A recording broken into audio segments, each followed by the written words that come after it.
Guys, so we are back. इस video में again हम लोग बात करेंगे जब हमें डायरेक्ट टू इनडायरेक्ट चेंज करना होता है या इवन इन स्पॉटिंग एरर्स ही हमें कभी कभी गलती आ सकती है, तो किस तरीके के टाइम वर्ड्स हम यूज़ कर सकते हैं और किस तरीके के टाइम वर्ड्स हम यूज़ नहीं कर सकते। तो इस वीडियो में बेसिकली हम एक टेबल देखेंगे और हम बात करेंगे कि कैसे टाइम वर्ड्स एक पर्टिकुलर तरीके के टाइम में बदल जाते हैं। राइट, तो चलिए देखते हैं टेबल। सो ये है हमारे टाइम वर्ड्स और लोकेशन वर्ड्स। ये वाली जो साइड है ये है डायरेक्ट स्पीच। अगर डायरेक्ट स्पीच में ये वर्ड्स लिखे हैं तो ये इनडायरेक्ट में ऐसे चेंज हो जाएंगे। दो वर्ड्स मैंने अलग से लिखे हैं, एक्चुअली बोर्ड पे जगह खत्म हो गई थी, तो अगो एंड नाउ डायरेक्ट है और ये इसमें चेंज हो जाएंगे। तो फर्स्ट ऑफ ऑल चेंज होता क्यों है, टाइम चेंज होता क्यों है डायरेक्ट एंड इनडायरेक्ट स्पीच में? क्योंकि ग्रामर क्या कहती है कि जब आप तक आप मैसेज दोगे वो टाइम बीत चुका होगा। तो अगर मैंने आपको बोला कि मैं कल दिल्ली जा रहा हूँ, तो अकॉर्डिंग टू ग्रामर आप ये मैसेज आज नहीं दोगे, मैसेज आप कल भी दे सकते हो, परसों भी दे सकते हो, किसी भी दिन दे सकते हो। तो जैसे ही आप मैसेज दोगे आप टुमारो तो बोलोगे नहीं। मैंने आपको संडे को बोला कि मैं कल जा रहा हूँ, तो बेसिकली मंडे। अब आप मंडे को ये मैसेज किसी को बोल रहे हो या ट्यूसडे को बोल रहे हो या थर्सडे को बोल रहे हो, this is what grammar says. तो इसलिए आप द नेक्स्ट डे बोलते हो कि जिस दिन मुझे बताया था उससे अगले दिन वो दिल्ली जा रहा था। राइट, सो ये चेंजेस इन टाइम इसीलिए होते हैं बिकॉज इन डायरेक्ट स्पीच में कहा जाता है कि टाइम पास हो चुका होगा जब तक आप मैसेज देंगे। तो सबसे पहले एक बार आप इसका स्क्रीनशॉट ले लीजिए, देन इसके आगे बात करते हैं। तो आई होप स्क्रीनशॉट ले लिया होगा। नाउ लेट्स टॉक अबाउट कि इसके क्वेश्चंस कैसे आएंगे। अब ये स्पॉटिंग एरर्स में भी आ सकता है। स्पॉटिंग एरर्स में बहुत रेयर होता है कि ये आता है, एसएससी में थोड़ा सा ज़्यादा आता है, सीडीएस एनडीए में थोड़ा सा कम आता है। बट या सबसे पहले तो हमें हिंट याद होनी चाहिए डायरेक्ट इनडायरेक्ट की। अब he told me, he asked me, he said to me, कुछ भी ऐसा आता है तो वो इनडायरेक्ट स्पीच होता है।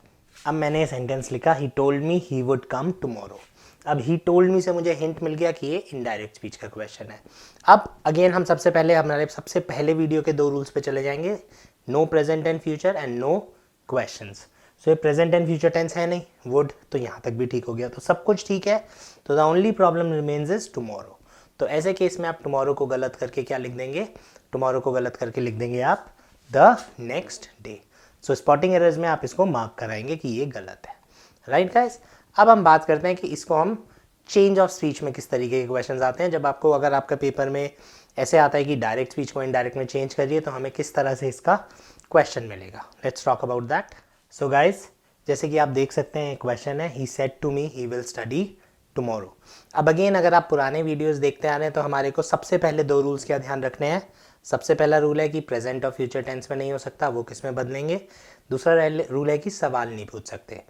इस रूल से हम अपने ऑप्शंस एलिमिनेट करेंगे। अगेन कॉम्पिटिटिव इंग्लिश में क्या होता है कि मेरे को ऑप्शंस मिलते हैं, तो मेरे को सारे रूल्स याद होने की ज़रूरत नहीं है, बट हाँ कुछ बेसिक रूल्स भी अगर याद है तो काफ़ी हद तक काम चल जाता है। तो सबसे पहले मैंने देखा यार इनडायरेक्ट स्पीच है विल का वुड, तो विल का वुड इसमें नहीं है, इन तीनों में है। तो हमारे बेसिक रूल से ए तो गलत हो गया, ए तो कभी आंसर हो ही नहीं सकता। अब हम आते हैं इन तीनों में। अब इन तीनों में हम आते हैं नेक्स्ट यहाँ पे, जो हमने अभी दो वीडियो पहले डायरेक्ट इनडायरेक्ट के आपको मिला होगा कि सेड टू मी का इनडायरेक्ट क्या होता है, सेड का इनडायरेक्ट क्या होता है, से का इनडायरेक्ट क्या होता है।